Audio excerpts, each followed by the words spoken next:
Hey, welcome once again to Transparent Conversations, Elevated Exchanges, my little podcast and vlog. My name is CPJR, or Calvin if you know me. Tonight, this is Friday Night Live on YouTube. So basically, we just continuing with the week. This is the second podcast for the week. And tonight, we're going to talk about spirituality, religion versus spirituality. So that's going to come later. Just want to talk about, do a quick check-in, see how I've been doing. I've been doing great. I'm just waiting. Yeah, I did land a job, of course. I'm waiting for the security check to go through. It's with the it's on a federal government contract, so I gotta go through all that. So everything's going well. Other than that, I'm having a good time. I'm really enjoying myself right now. Enjoying what I'm doing. I'm living a very, very simplified life. At home, and I'm waiting for the time to I need to report to work. Looking forward to it because I got a lot of plans, a lot of things gonna happen. So I've been mostly spending time by myself. This subject that I'm going to talk about tonight, religion versus spirituality, is something that's very important to me because I basically started out life as a Christian. So my family was started out my life as a Christian and remained a Christian most of my life, and then I slowly just started. I'm not going to say waking up. I slowly just started realizing that that's not my path. But first, I want to say I got to make a disclaimer because most of my family is still Christian. They're very, a lot of them are devoted Christians. They're like deaconesses in church, ministers, and things like that. I do not have a problem with Christianity. I do not have a problem with religion. It's just not my path, and I'll talk about that more. So I'm not trying to just convince anyone of anything, because I don't want to, right? Don't follow me. Don't follow me, because I'm gonna tell you there were some downsides to me waking up to when I woke up. Waking up to realize that I can no longer be a Christian. I can no longer walk that path. The first thing that happened to me when I first had that realization, it was the kind of like, it wasn't an empty feeling because I, disconnected with God or anything like that. It happened. I disconnected from my community, right? No matter what happened or what's happening in my life, I can always come back to church and see people that I loved and people that love me. But once I, figured out for me that this isn't my path, that was gone. Right? It was a sort of but it was gone, but it opened up more. You see what I'm saying? I was gone from this community at church, religion, and then I, found a new community and new meaning for life. So, like I said, this is not trying to convince someone. Just trying to, share my story, share my experiences, and why is that important? That should be shared. Like I say, in recovery, especially in the rooms, in AA, that's a huge thing, right? It's gigantic. I mean, it's a part of it. You have to find a higher power. There's steps, right? And you have to have a higher power. They don't tell you what the higher power is. It can't be Jesus. It can't be God. They told me it can be a doorknob. So it's a weird thing for me and I just couldn't get over that, right? Because a lot of times going through my story, I was different religions. The religion I kind of most identify with would be Buddhism, but not fully. Buddhism to me isn't a religion. I know it is a religion, but to me it's more of a philosophy, right? It's a way of living. It's sort of like living in the moment. It's basically trying to teach you to live in the moment and release the suffering. Because they believe, Buddhists believe all life is suffering. So, because you're constantly desiring things, you constantly want things. So, if you're sitting here right now, I may be tired, right? I feel it, right? So, I want to go to sleep, but I got to do this, right? I'm not staying in the moment. So, for me, I found that staying in the moment is important and helpful. So, I'm going to talk about that more. So, I'm going to finish this check-in. I guess I told you about the job. That's going well. I could talk about the business. The business is going. the business actually. So I'm learning how to increase. This is an exercise. More than anything else, I want to know how to produce podcasts, how to get the listener engagement, social media engagement, how do you promote podcasts, and then eventually how do you monetize them, right? Because my ultimate goal is a studio, my podcast, a studio, and a creators collective. Those are my three main goals for this. And that's what I'm working on right now. At the bottom, starting out, just new. We'll see. This is like the 8th episode, I think. So I do 2 a week. But so just making sure I'm here for that takes time. Takes time and energy. And now, like I said, probably after I finish this, I'm hoping that this security check goes quickly, and I'll be back at the job by May 1st. And then that's a 2-hour commute every day. So that's going to be more energy. But like I said, I like to commute, so that gives me time to work on the train. It's out in Reston. If you're from the DMV, you know what that is. Yeah, so things will change, but I'm still gonna at least always do the Friday Night Live podcast. Like this is my slot that I've been wanting to do for a long time. I like Friday night. I used to go out on Friday nights, and then sometimes I just still hear that beat from the club. I don't know how many of you are from the DMV, but my favorite club was Zanzibar. And that club was always jumping for me, so I always think about that. And I knew where I used to DJ too, so I knew where the subwoofers were in the club, because that's why I walk around listening for sound, seeing how the sound is set up. When I DJ, and I had a mobile DJ company, pretty successful. But I really liked learning the equipment and setting stuff up more than just DJing. So my setup was important to me. I'm gonna show a picture here one day. It was very important to me that it looked that the lights were right. I didn't like cords anywhere. You know what I'm saying? Like I really put my all into it, and I had a good time doing it. So now I'm gonna put my all into this and make sure this works too.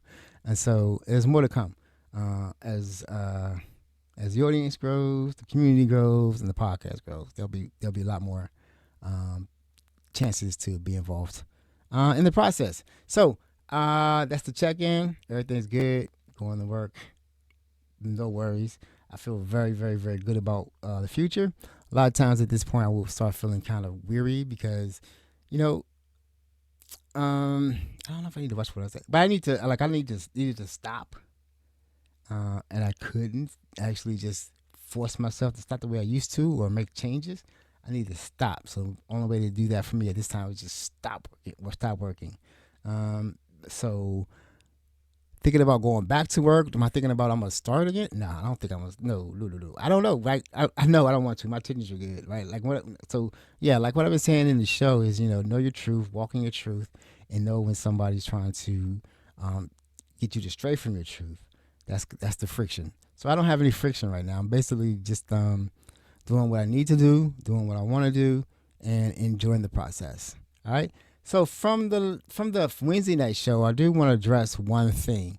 I was talking about E&M, and I was answering some questions for the group, and I said that in E&M or ethical non-monogamy, there is cheating, right? There is, because basically people lie. I don't, for me it's weird, but here's the thing: why people cheat, or why they're still cheating in E&M, ethical non-monogamy or polyamory, because basically there's rules, right? Once you put rules on people, that's the one thing I do believe. That's not the one thing. It's one of the many things I do believe. Once you put rules on people, people will break those rules, right? Because who's the rules protecting? Is probably protecting you. They're not gonna care because they're gonna break your rule. A cheater is a cheater is a cheater, and even if they have they have some leeway, some permission, because usually the rules are set up where you need to call your partner before you do this, call your partner before you do that. You can't do this, don't do that. You know what I'm saying? You're sort of got one toe in, one toe out. You know what I'm saying? Like a lot of people, and this has been a big discussion. Like you have to get clearance before you have sex with a new person, right? You have to call your partner. I don't know how this works, because I don't do this. How this works, but basically, if you're on a date and you say, you tell your partner, I'm going out tonight. When I was so and so, we're gonna go here. A lot of people like they want to know where you at, they want to know what you're doing, all this and that, and that just gives them security. It has nothing to do with you. It's just helping them feel safe, right? And so that's once you require that for a person, they're gonna lie, right? Because they don't feel that you trust them, right? And then it gets awkward because you're in a date with another person, and now I got to stop what I'm doing in this relationship because I got to report back into this relationship. It's just a recipe for disaster. So for me, I got to the point, or I'm at the point that you cannot cheat on me, right? Because I'm gonna allow you to do what you want to do. Even in a committed relationship, I don't. So if in a committed relationship, and I've been in committed relationships, in this thing. So basically, I don't really require any information from you. Like, you know what I'm saying? Like, of course, you be safe, practice, you use safer sex practices and all this and that. But if you're telling me I'm going out with blah, blah, blah, I'm saying, all right, be cool, have fun, be safe. Call me if you need me. That's it. I'm not worried about, so is you going to be going all night? You know what? I need you to call me at this time. Let me know you're okay. And it's interesting thing about that though. There are women that want their partner to they want their partner to be like that. Like they want their partner to be worried about them, overprotective and all this kind of stuff. Because I don't know why. I guess it goes back to chivalry or something like that. We grown. We grown. I trust you to do what you gotta do for yourself. Because if I'm with you and I married you and I'm in a relationship with you, I trust you. That's why I got with you, right? I didn't get with you because I didn't get part ways with you. I didn't get with you because I need to learn more. I got with you because I love you and I trust you, and I know you're not gonna do anything to harm me intentionally. It's not gonna be malice. So that's why I got to the point where in these discussions and even with them, I don't need to know all that. I'm open to hearing everything and anything, right? I get excited about hearing your dates and hearing what's going on. But it's up to you though. It's up to you strictly. And over time, I've learned that you can overshare. Don't share everything, but it's up to you. So you can't really cheat on me. I don't know how you could. Well, I guess you could lie to me. You know what I'm saying? Like you didn't and you did. That could be cheating. But I'm gonna be like, why you do that? That sounds stupid. You could have just said it. You know what I'm saying? So, yeah, I require someone to be in ethical normal, not the one-on-one class. You got to be in the advanced class to bang around me because I'm definitely not going back to the. I'm not going back to the lower levels, and that's a problem for me. Not a problem. Yeah, it's a problem for me because basically, like I said before, this is a small community, and there's not a lot of people to date. That's why if you ever see a lot of people date the same people. Or a lot of times you'd be like, wait a minute, they together now? All right, cool. Because you want relationships, so why not be with the people around you? And the people around you might have been in a relationship with your best friend. Yeah, I don't have that issue either. You could date my I got a story about that too. You could date one of my cousins. You could date one of my exes. I wouldn't care. I mean, not that I wouldn't care, because I trust you and I love you. You could do what you need to do for yourself. I'm not going to deny anyone happiness to protect my feelings. I need to work through that. So I don't know. I try to listen to people talk about that though. Like, you can't date anyone that I dated, or you can't be with anyone I've been with. And I don't understand why you would deny happiness to someone else to make yourself feel better, right? That's that selfish thing. So let's talk. So that's not selfishness, but that self-preservation thing. Like, what you want to, like, I think to me, rules stop people from growing, and that's gonna bring me to where we are tonight for tonight's conversation. I'm gonna. I already put a disclaimer out there, right? Like, I'm not trying to shade anybody or anything like that. I believe that everyone needs to have some type of connection to something that helps them to be a better person, right? So, but then you look at the current administration, they all claim religion and they're not better people. So something's missing there, and I'm gonna talk about the part that's missing.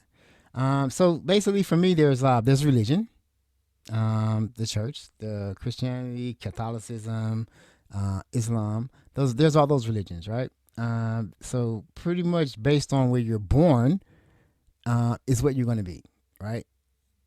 I was when I first came into religion, we were Baptists, right? Because we were down south and we were Southern Baptists.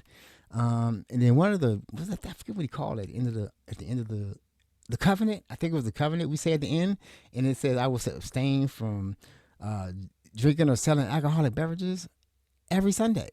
And I'm just left the club. I just left the club. I'm getting over a hangover, but I'm in here saying this. I don't know why that's required. Like I know that's required because it's some holdover from some other time, right? When alcohol was illegal and thought to be evil. So by putting that's the problem of religion. I'm gonna talk about it a little bit more. I'm gonna say what this is. So putting that in the book and making you say it every week, you're making me lie every Sunday. Right? Instead of just saying, hey, we need to take this out because everybody drink. You know what I'm saying? Why is this here? Just take it out. Right? And so that it's to me that making that decision to take it out is more of a spiritual thing. Like, okay, we want to be truthful. We want to be honest about who we are and what we're doing. So why do we keep saying this? You know what I mean? Like, why are we making people say this? I mean, that's the goal. Well, say that I aspire to be abstaining from drink. You know what I'm saying? You could do it in a way to not have people feeling guilty and having to lie every Sunday or every first Sunday. We say that on first Sunday. So like I said, it's no shade or nothing. This is just my story and how I deal with life and how I keep myself or attempting to keep myself straight or why I haven't died yet or allow myself to be killed yet. Because I definitely believe I'm happy to be here because I probably shouldn't be. A lot of close calls. But I'm really happy to be here now. You know, I mean, look, I guess I can say I'm excited. Like I said, I've been here before. I was here in, like I said, 2020, 2019, and I say in this position in life when I say like here. Get ready to start something new, right? And then, then something else pop up. I changed that. I'm not changing that. So I'm kind of enjoying this, and I kind of see how it's important to do this. Like I've never had a desire to be alone or do things alone, but now I do. It's just a certain peace that I get, and just release a lot of strife and struggle. I've been coming up with a lot of things that I've been noticing that I've been coming up with a lot of things that I've had to just release. Like, okay, I can't do nothing. It's up to the universe to work this out. I can't do it, or I can't come up with a reasonable explanation in my head. It's just gonna have to work itself out, and then it does. But that's not any supernatural thing. This is me releasing that situation and doing what I can. Right? I'm gonna always do what I can do, and once I do what I can do, there's nothing else I can do. It's gonna resolve itself one way or another, and that's like my spirituality. So I want to talk about going to my history and how I've been how I left church Christianity. There's actually a video in my channel where I talked about my deconversion, how it came about. Like I've always in all my adult life, especially after my first marriage ended, because church was very, very traumatic to me. And I'm gonna say this, I'm not gonna say that nothing happened or anything like that. It was never a good fit, right? I can say that, right? It was never a good fit, right? It just always seemed it was hard for me to be there every Sunday doing things I didn't want to do. I don't want to look to my I don't want to look to my left and tell my neighbor anything. I don't want to look to my right and tell my neighbor anything. Why are you forcing me to do that? I don't understand. Why? Why is that necessary? And then the whole because I've already said that I had a problem with anxiety, right? So the key to get me to go into church is to provide like goodies, like yeah. If I walk in, I'm gonna see if anybody can catch this code. If I ever walk among, get to walk in the trees, and enjoy the breeze before I go to church, I love it. It is. I love it. Because I could tap into my spiritual side and enjoy it. You know what I'm saying? I'm not having up in my head thinking about this is crazy. What time is this over? I think she said that 5 minutes ago. He said that 5 minutes ago. Why is he repeating that? Why are you yelling at me? That's something I really say a lot. I don't understand why these ministers are yelling at me. Don't yell at me. I'm going to yell at you. Can I yell at you? Um, so so that was a so like I said, I was Baptist. Um,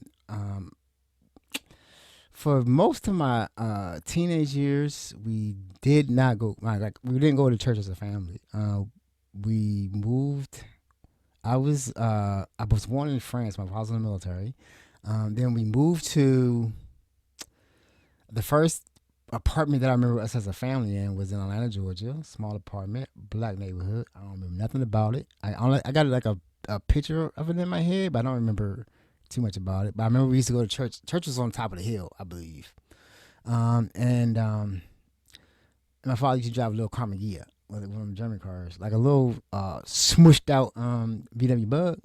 I think he brought it from overseas. So yeah, I need to talk to them about how I get a kick out of talking to um my parents about how it was back then, or even my aunts and uncles how it was back then. Because I'm like, you bought a car from for some reason my impression of living in the South during that time was Martin Luther King and everybody getting sprayed with hoses and dogs.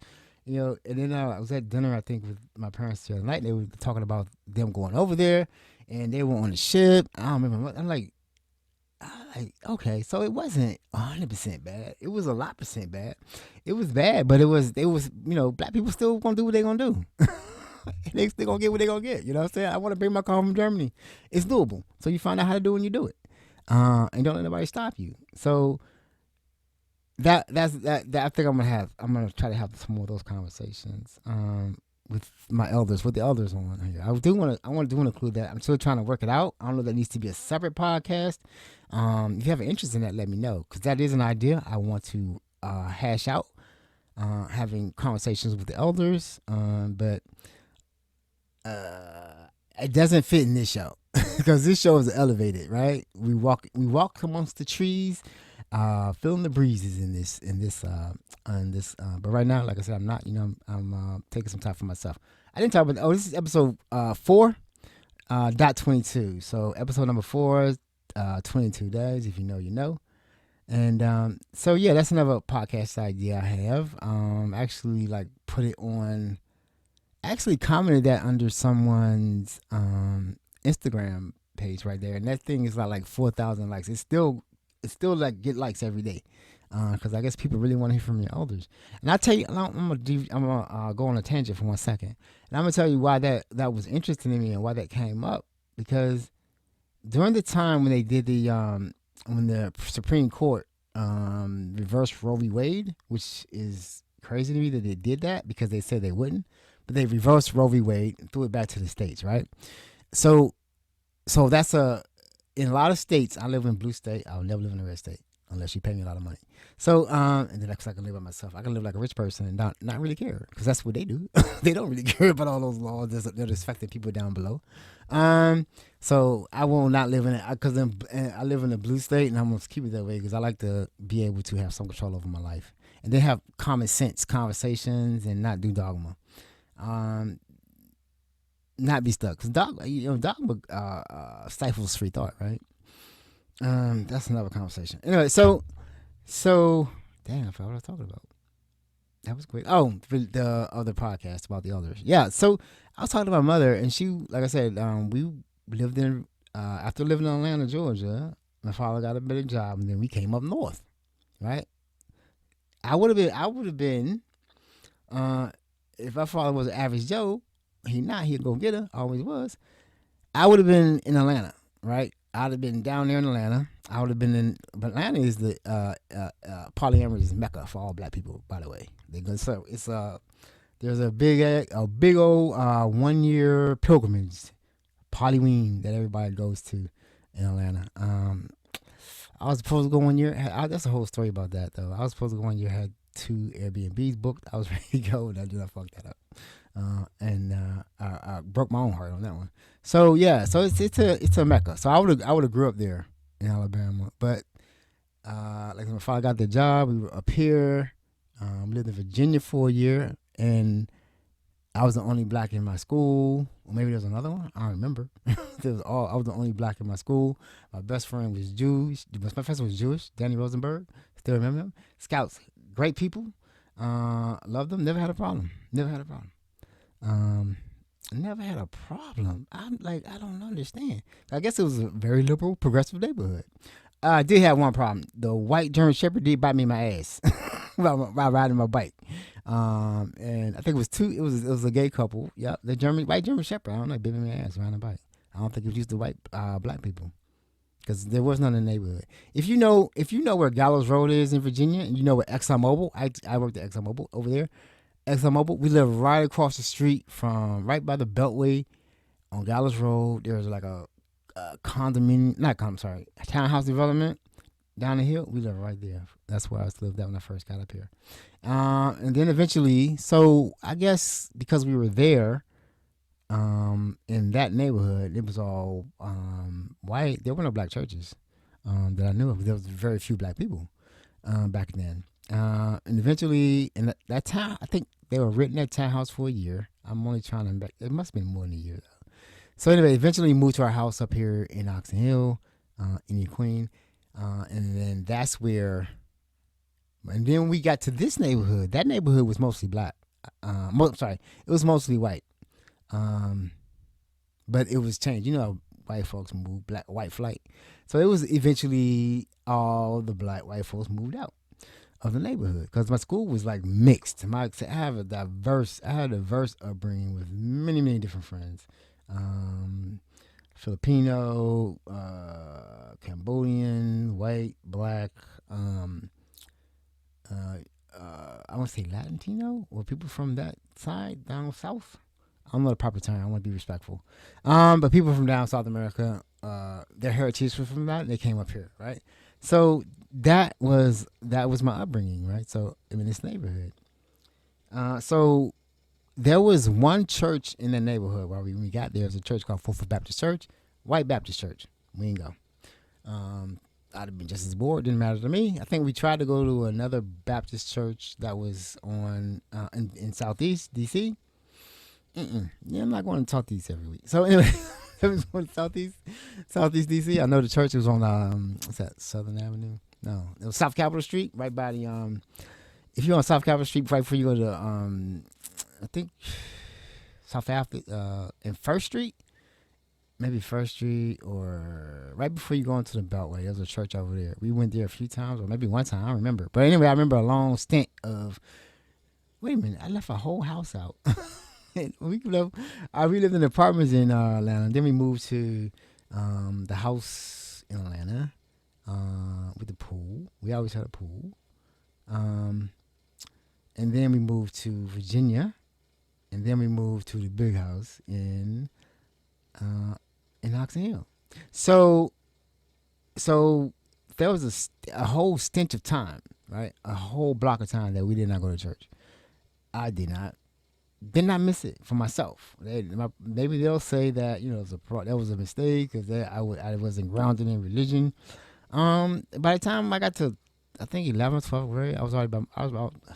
I'm gonna tell you this. I tell people now we were savages. I don't like. I got a job when I was 16. I got a car. I had the car. I got the Plymouth there. My mom hand me down car, and I was not home. I don't remember nothing. Nothing. I was either working or out. So I think they eventually there was a church that eventually moved into the neighborhood, Riverside Baptist, and then that's where they started going and putting in roots at that church. So that was a small church at first, but it started to grow, and that's when I got reconnected back to religion. So I think I went there for a while. I think I went to college in University of Alabama in Birmingham, and I think that I must. You know what? I did. I was going to church before I left because when I went down there, I think my grandparents tried to get me to join that church under like watch care while I'm down there, but I ain't going to church. I'm not religious, so I didn't really go to church. I got in all kind of trouble, but I didn't go to church. Unfortunately, I can't say unfortunately. I don't know. I'm gonna say I'm trying not to be crazy what I'm talking about. But I guess I'm saying that it never stuck with me, right? It never stuck with me because I'm a little person. If something sticks with me, I go all in. If it doesn't, I'm gonna just go through the motions and be bored. It never really resonated with me. Um, it never really stood out as important to me. Religion. I'm saying religion. Because it wasn't really. This is a problem. No, no, let me say this is a problem. I have religion. Most people treat religion as something to do. Right? It's not like a part of life. Like they will go to church on Sunday and that's it. Right? That's the majority of people. And we talked about this at church a lot. Right? They're like there's a pastor, then there's a ring, a real, there's rings, right? Everybody fits into these circles, right? And then the closer you go, the closer to the pastor you are, those people believe more and more. Most of the people who come to church don't really believe. They're just there because it's something you do. It's a tradition. It's a tradition. So that's something that you do. It's not a real hard belief. I sort of believe in God. I know I need to pay for my food. I need to pray before I go to bed. But it doesn't really affect their life. They don't really affect who they are. So in that instance, church is important because we need conformity. Right? So we were in that church for quite a bit, quite a long time. Like like I said, I went to college, came back.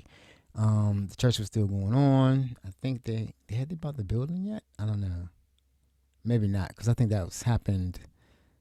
So I was involved in this church, right? I was really involved. Around about that time is when I first got hooked on substances or the substance, and changed everything for me.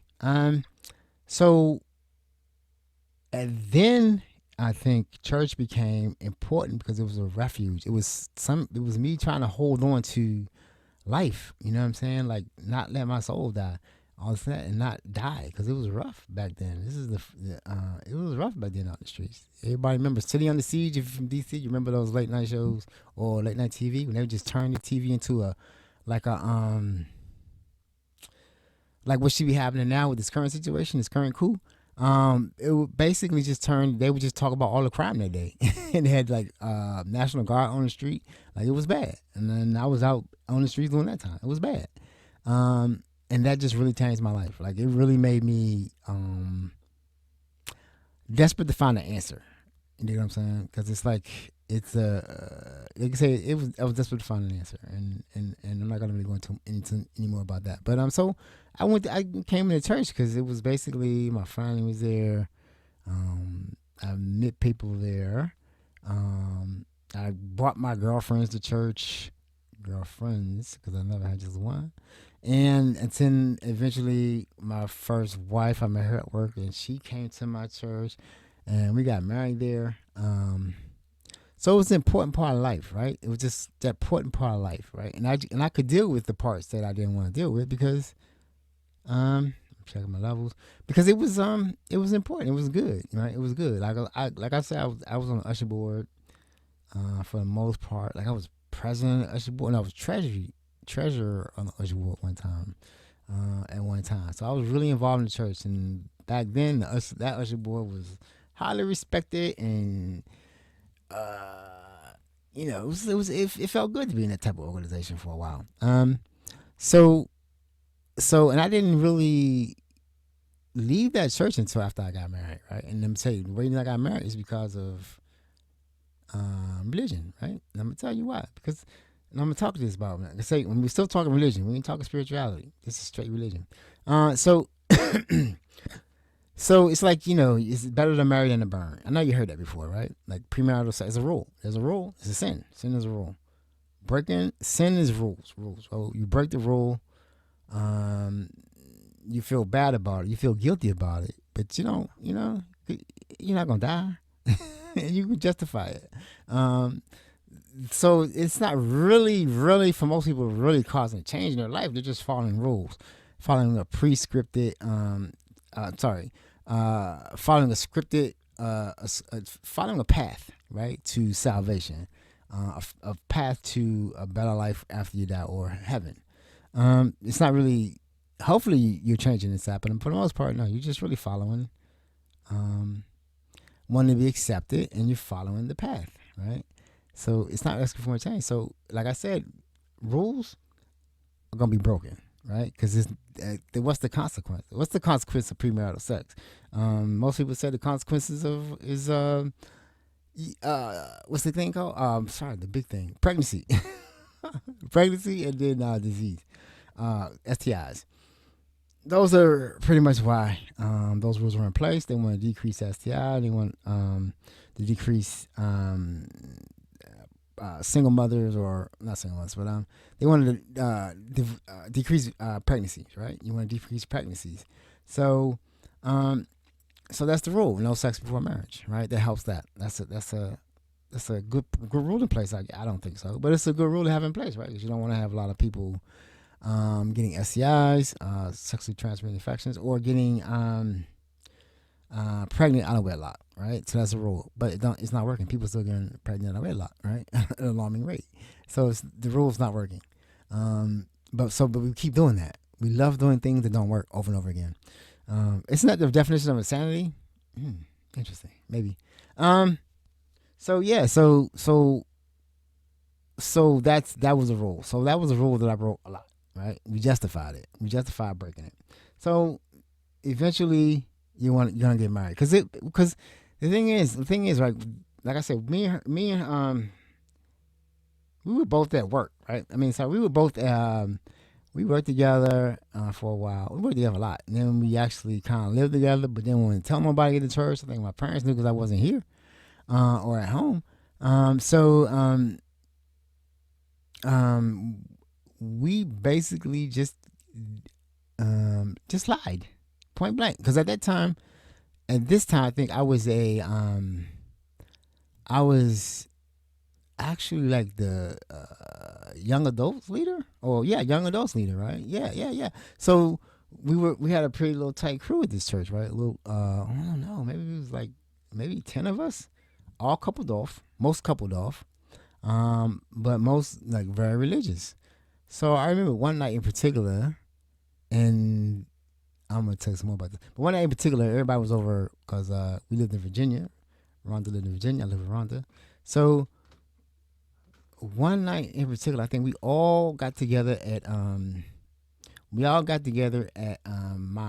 her house. We were all there. They came both from Virginia. Excuse me one moment. Yeah, we came out. They all came over from Virginia, and they were all at my house. They were all at the house, right? So we didn't want to tell them we lived there, right? Together, right? Because we didn't want to say we were having sex. Everybody was having sex. They were all coupled off, right? So we didn't want to let them know that. So we I just hang around. They was like, I'm gonna leave later. Y'all go have a good night. So they all left, went back to Maryland, and I just stayed there. But we had to lie, right? Rules. So we had to lie. We lied about it, right? What was the benefit? What was the bad part about lying? I don't know what the penalty was for that. I don't know what the penalty is for lying. Yes.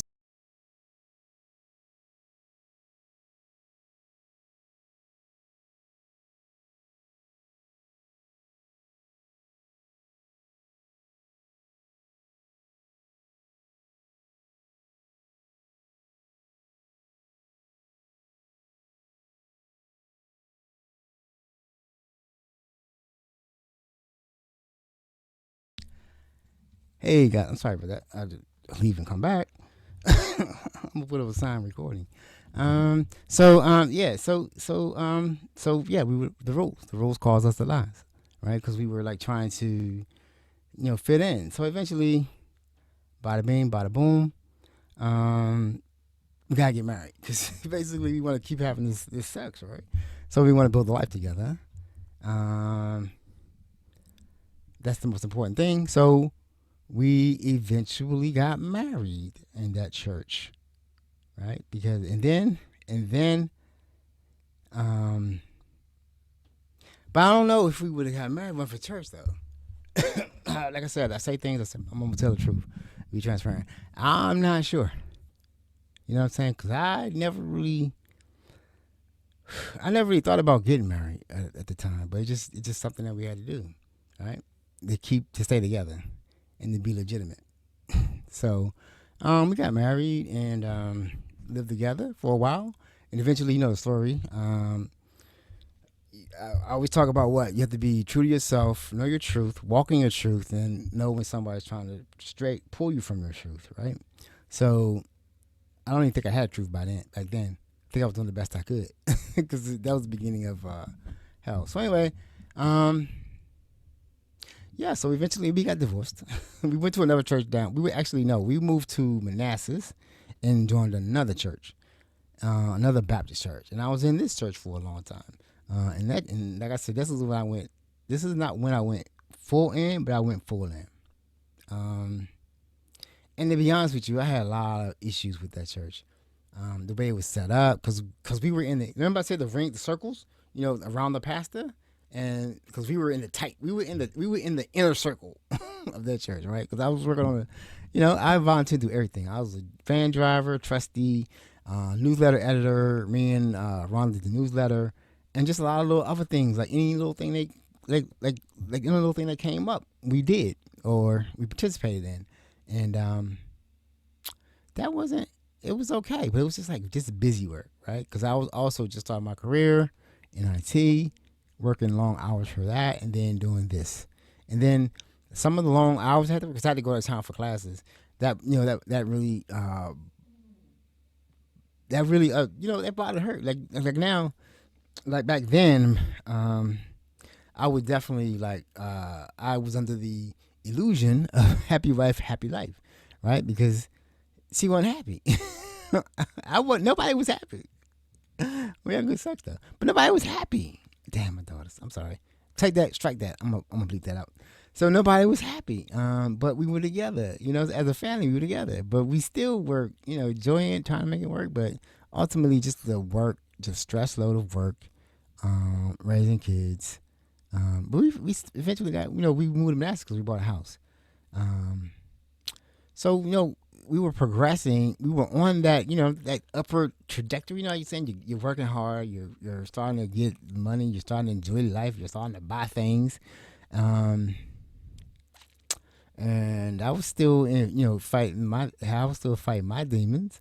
But just because the more and more that the problems popped up, the more and more we went to religion as an answer, right?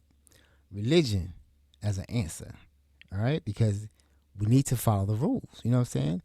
I remember specifically you're having problems because you're out of alignment, right? God first, pastor, then the man, and then the wife of the household. If you're out of religion, what was it? God, Jesus.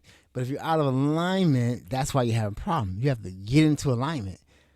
I don't, you know what I mean? Like really just pay attention to do what you're supposed to be doing. You know what I mean? Like, and everything else will work out. Doesn't really matter if you're down inside. Doesn't matter if you don't want to be there. You know what I'm saying? Just get in line. It's gonna work out. And the marriage retreats, everything. It just wasn't there. It just wasn't there for me. And the moment I tried to fake it, the worse it got. You know what I mean? The worse it got, or worse I got, because I don't fake it well. So that eventually ended in flames, and then I left another church out. Yeah, that eventually. Oh, that's it. No. Okay. Yeah, eventually ended in flames, and I started going to the church again. And in the meantime, while in the same neighborhood, while this was going on, we were living in Manassas. Up here, this church was falling apart, or this church split like 2 times, 2 different churches. I think out of that one church, like 3, at least 2 or 3 of the churches came out because of splits.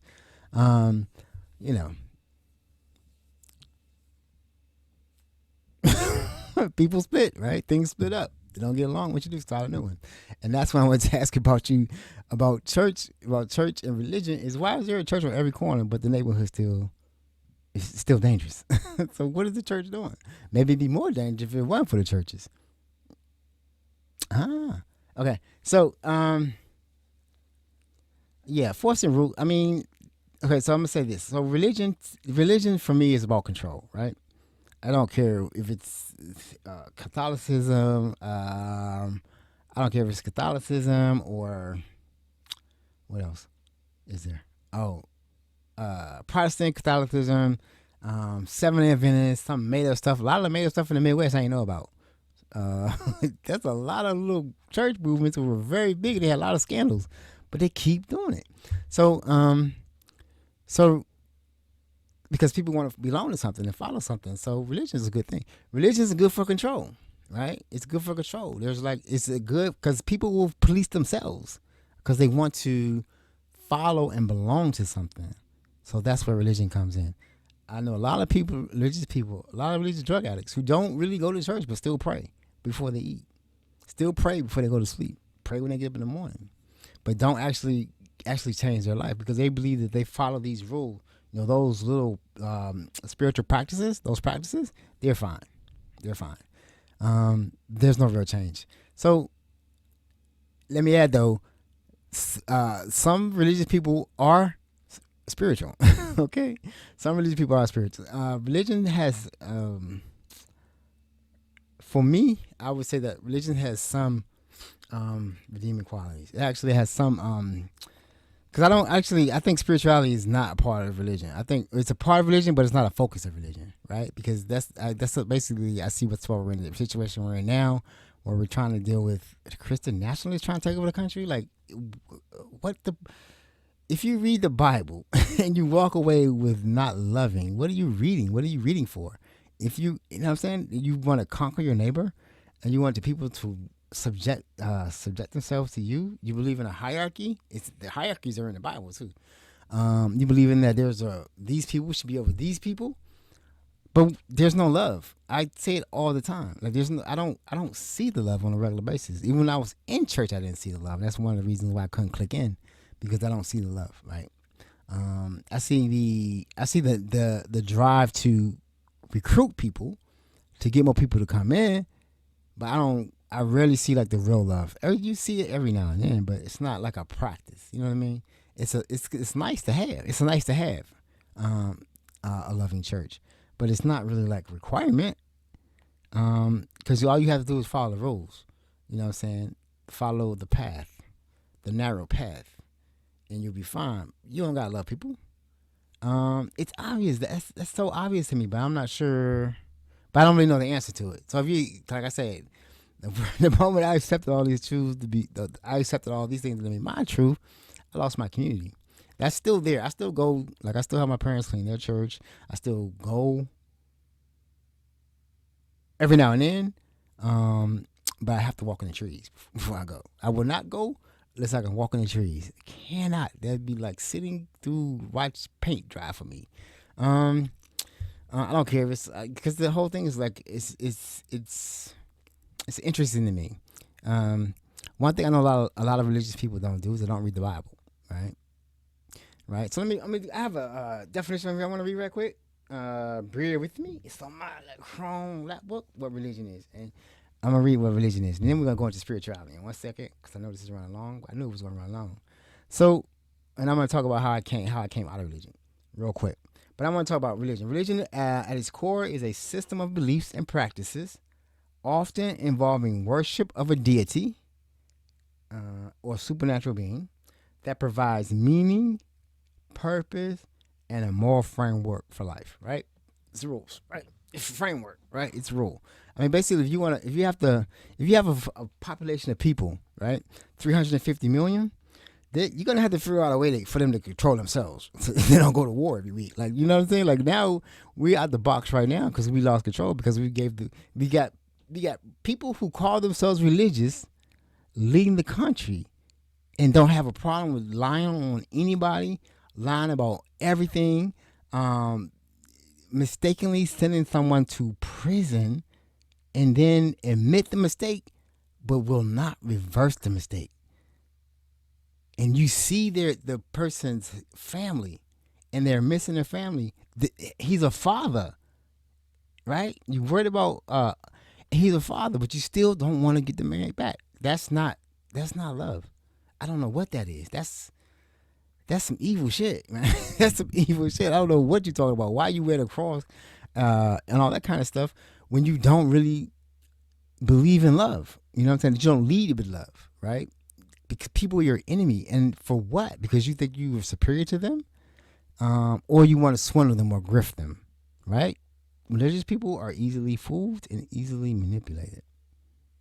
because to me, I'm not saying anything. I mean, to me, they are, because they all have the basis of religion is faith, right?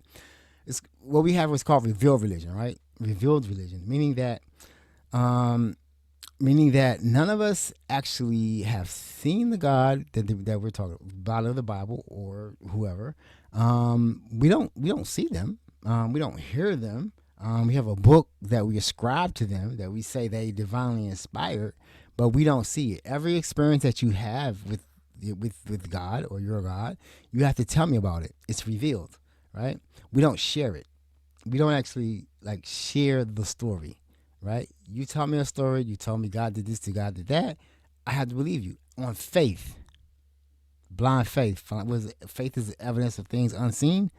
Um, so if I can get you to believe that, then I can get you to believe this, right? So you're not questioning. I'm a skeptic. Okay. Uh, so like I said, we got the church split a lot. So I eventually ended up going to another church, Full Gospel AME Zion. I was an AME for a while, and then I went to that church because that church was what you call a teaching church. It wasn't so much a preaching church. So basically every Sunday, every sermon, people whip out their books, me too, and start taking notes. Taking notes, right? And then we buy the tape.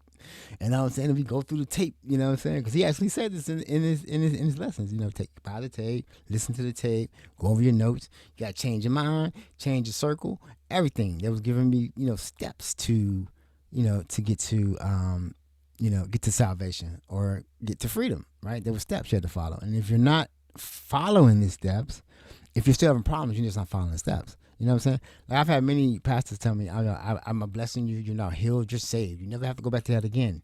But you have to believe it. I did believe it, but I didn't go back too. So I don't know. Maybe I messed up. Okay. All right. So that's my thing about revealed religion. Like that's my thing about religion. It's revealed, and it's a personal thing. But we make it a community thing. But basically, that's your experience. I don't know if what you're saying is true. I can never know that. I can, if you say that, God gave me this new car, but you pay for it, right? Or he gave you the money to pay for it. Oh, I don't know. If I want to say God gave me a car, I got out, walked outside, and there was a car there, and the keys were just floating there. I took the keys. God gave me this car. I wouldn't have to pay money on it. I don't know. This is just me talking. I don't want to do that. I'm sorry. Okay. So to me, like if you need to control or come up with a system, and that I've read the Bible, that being in that teaching church got me to read the Bible because I found contradictions in what he was saying, right? Because he concentrated a lot on. It was a big church. He concentrated a lot on tithing, right? And one thing he said that clicked in my head was. Know when you're going to a church that's trying to get over on you or not teach you correctly, because they're going to teach you out of the Old Testament, right? Not the New Testament. We're supposed to be New Testament Christians, blah, blah, blah, blah, blah. That was fine until it was time to tithe. Then we go back to the Old Testament because that's where you learn how to tithe. Tithing is actually in the Old Testament, right? It's not in the New Testament.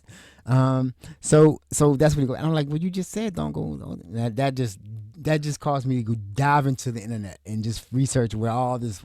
That's where it started at.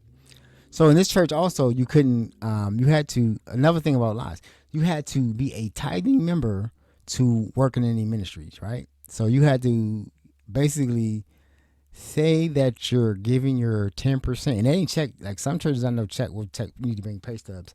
But this church wasn't, it was like you had to just trust it. So I know I lied until I didn't want to lie anymore. I left.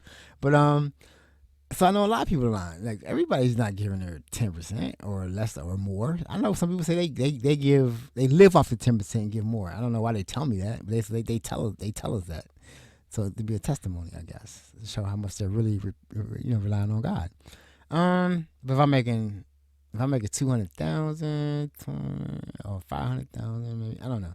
I don't know how you do it 10%, but that's what they were saying. Like people would testify that they gave, I got this much credit from my credit cards. I want to tithe that amount of the amount of credit that God gave. It's just a weird thing that they just really concentrate on that, and that just caused me down to look to do that, because I already read the Bible before.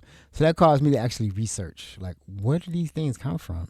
And then that's when I really got into how the Bible was put together.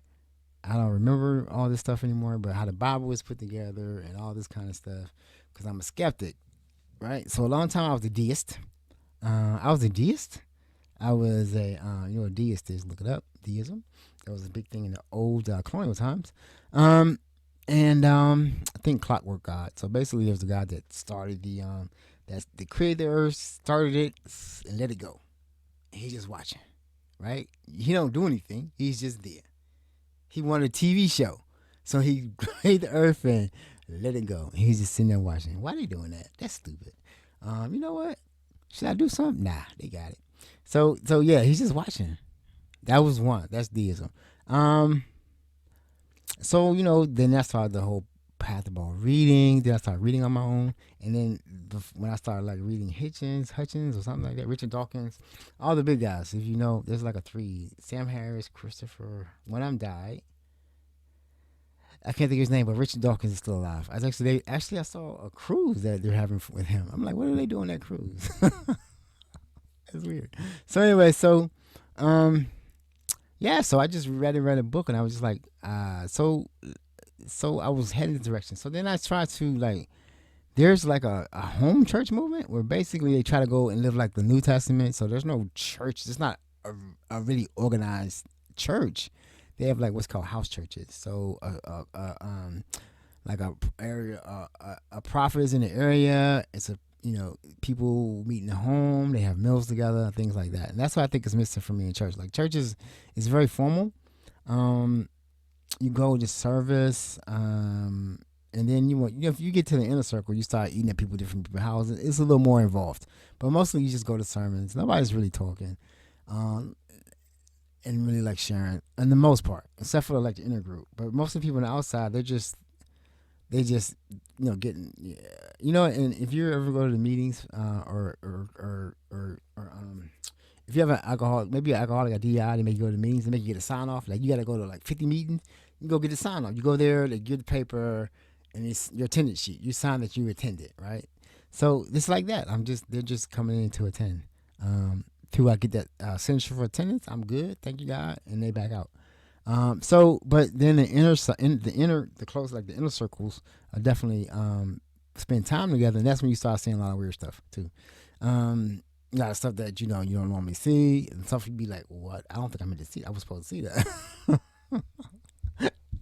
Because I worked on computers, right? So I was going to the pastor's house with this and that, and people would just come by to the back door. Very strange. Anyway,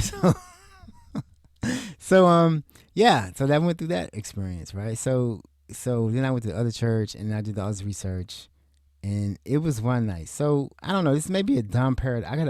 I kind of asked myself a question one night about prayer, right?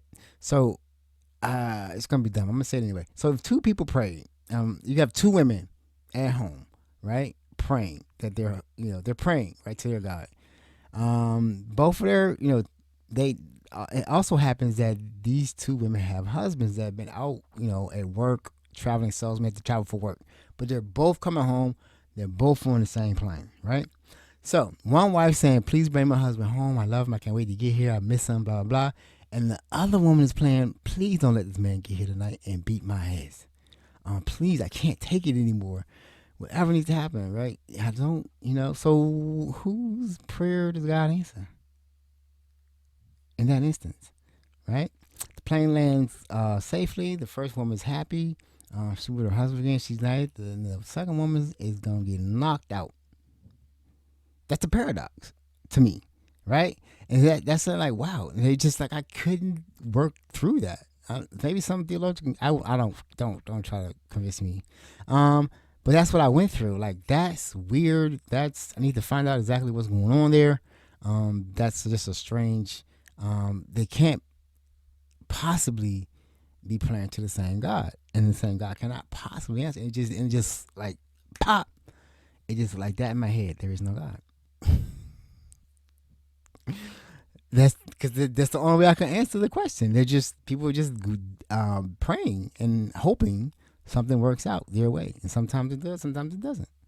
And like other instances like that, I came to that's when I became an atheist. Right, I was an atheist for a long time, but that left me kind of empty, and it kept kind of empty. But kept saying though, then I was pulled more towards. So I was out there, I was gone, and like I said, the first thing I thought was I was empty because I knew that I could not go back to church and share the belief. Right, because it's already hard for me to sit there and listen to the same sermons over and over again. Or in the same Bible study, Sunday school Bible study over and over again, the same thing. So I'm like, okay, all right. So what do I do now? So there's like universal Unitarianism. Like there's churches that don't really, everybody can come. Doesn't matter what religion you are. They're sharing the fellowship. There's Buddhism. I studied that for a while. Like the Four Noble Truths, life is suffering. Meditation, staying in the moment, because you're trying not to let everything come into your head, not grab it. You just want to stay in the moment, because right now in this moment I'm okay.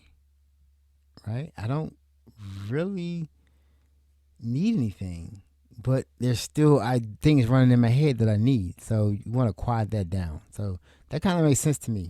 And so in my studying more and more, I kind of, I've read on this. I can't remember what books it was, but atheism is a belief.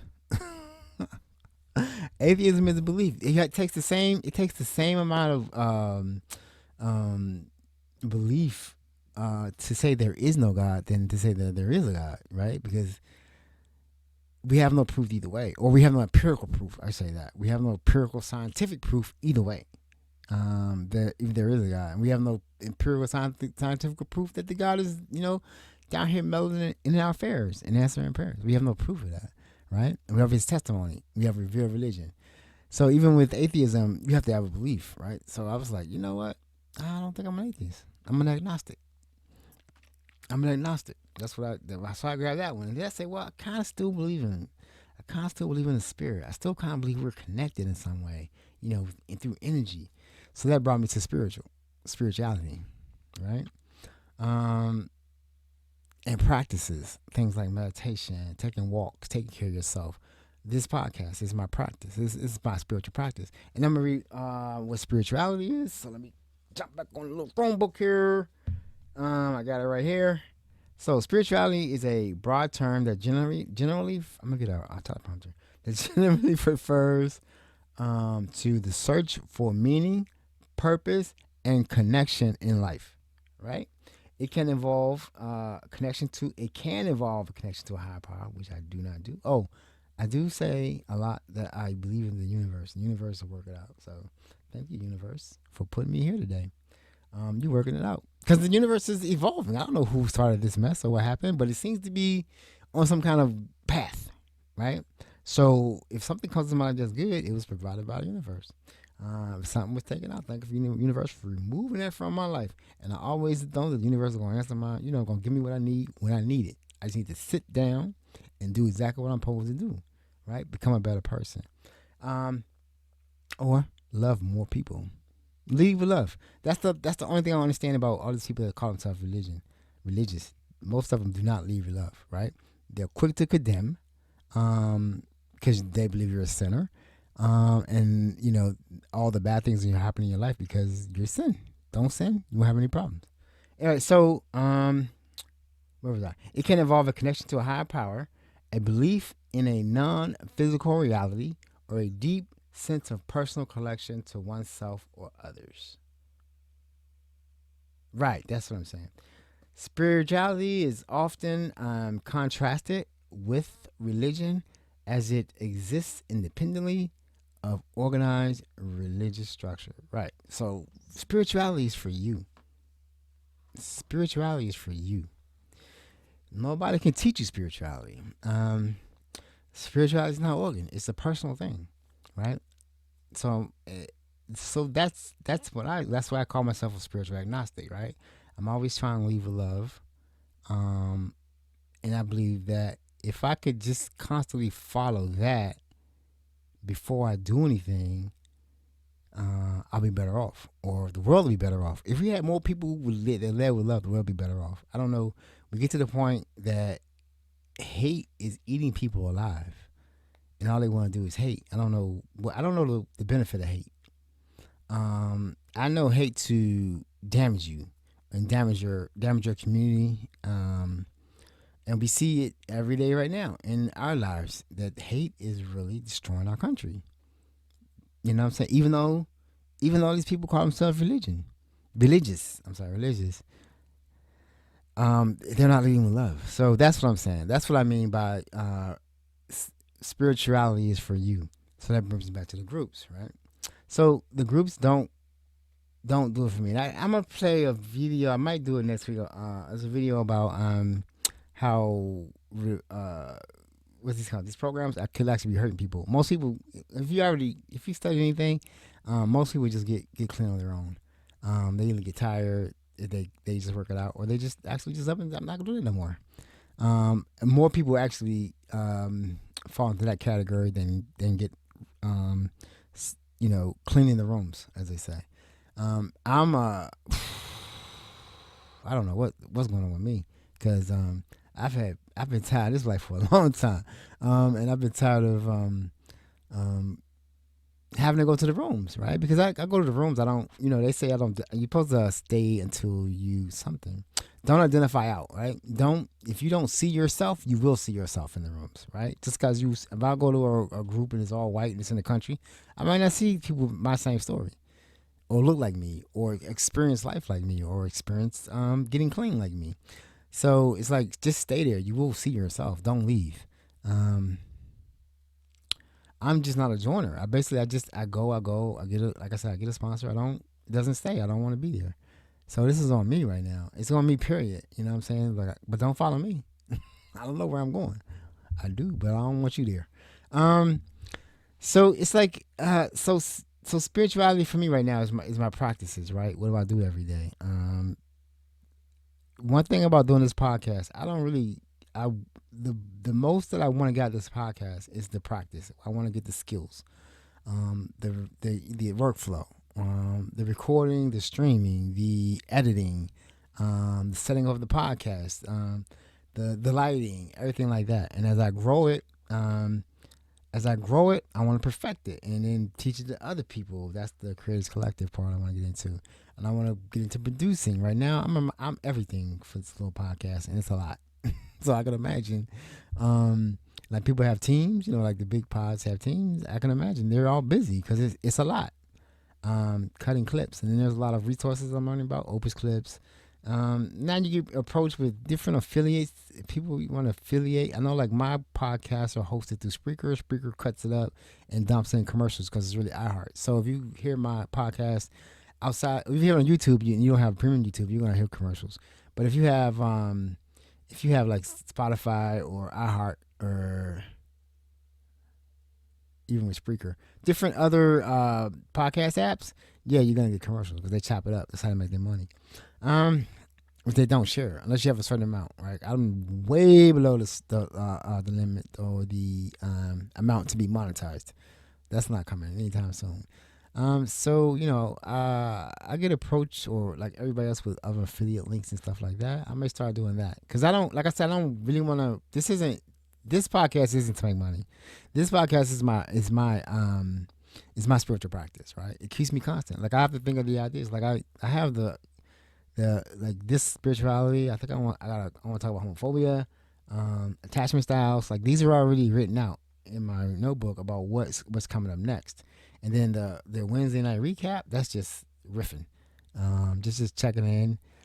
Keeps me present. It keeps me present. So if I do ever decide to go back, I don't want, because like I say, 22. I'm not in recovery yet. I don't count I'm in recovery till 90 days. That's just me. That's my program. So if I were to go out and use again, it would be like, I just went out and used again. I slipped up, and I have to start my account. But it doesn't. If I do that now, I'll be in a different headspace, right? I won't continue, and it's in the same way, and I won't be able to talk the same thing I'm talking. So I'm not taking that lightly. I'm not taking that lightly.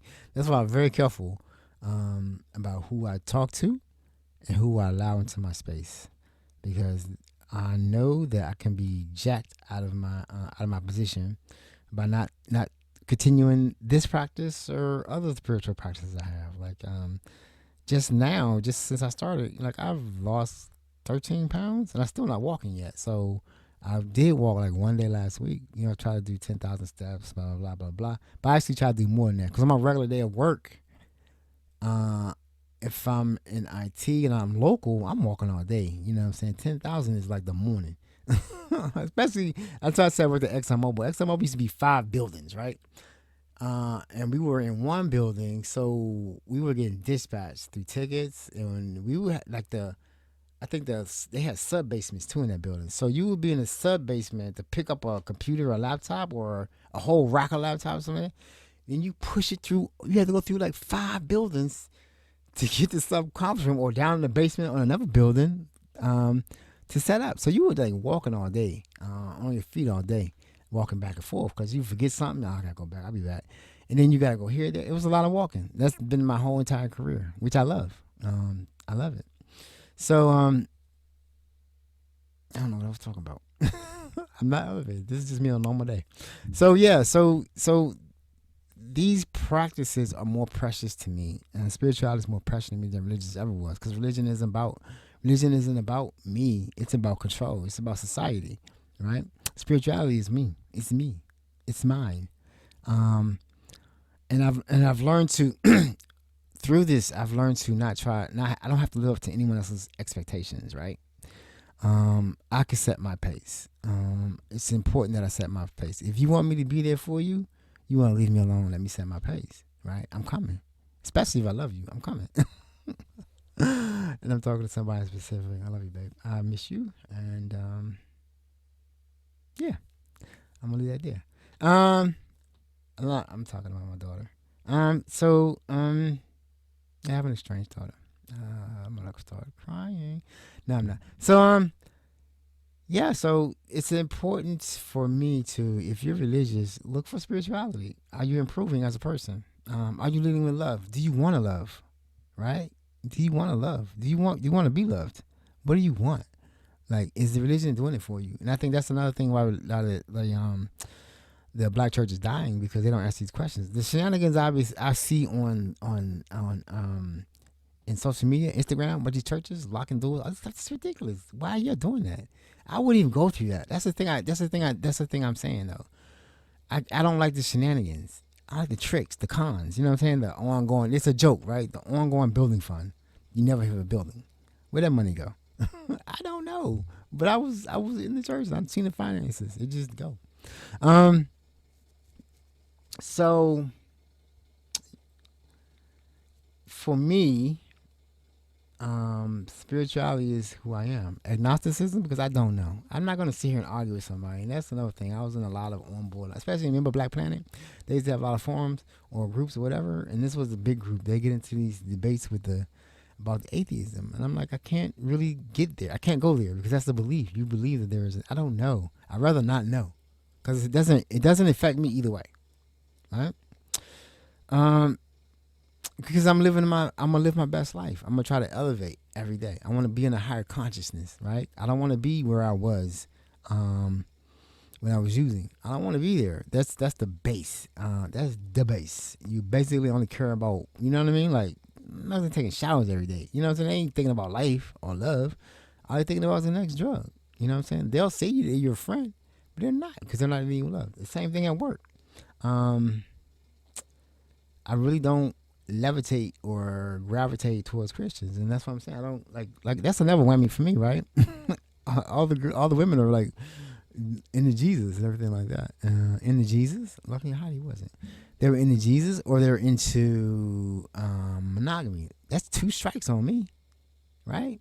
Remember I said this. Remember I said last week. This isn't a life for. This isn't an easy life. You know what I'm saying? It's rewarding when it hits, but it could be a lonely existence. But it's not lonely because I'm able to work on my goals every single day. And I wish I had found out this earlier, I would have saved a lot of people time, and I would have saved me a lot of time because I basically, like I said, didn't walk in my truth and didn't understand why I had friction. And friction meant that I was being dragged into something that I didn't want to be dragged into because I wanted to make everyone in my life happy, right? I'm going to make you happy today by me doing what I need to do and you being able to call on me and me being able to decide whether I'm going to help you or not. You rather have me be in place to make that decision than me not to answer the phone at all. I'm telling you. So yeah, I think I did that justice. From my standpoint, or why I practice spirituality, why I chase spirituality, why I lead with love. If we could, everything we're going through now is because of hate, right? In this country, it's because of hate. Hate. I mean, like, I don't really understand how you think this is going to be successful. Any of these plans, I'm not this current administration. How you think this is going to be successful when you hate the people that you're trying to lead? It doesn't work. It doesn't work. But you can't convince someone of that because they haven't spent their time trying to elevate themselves, right?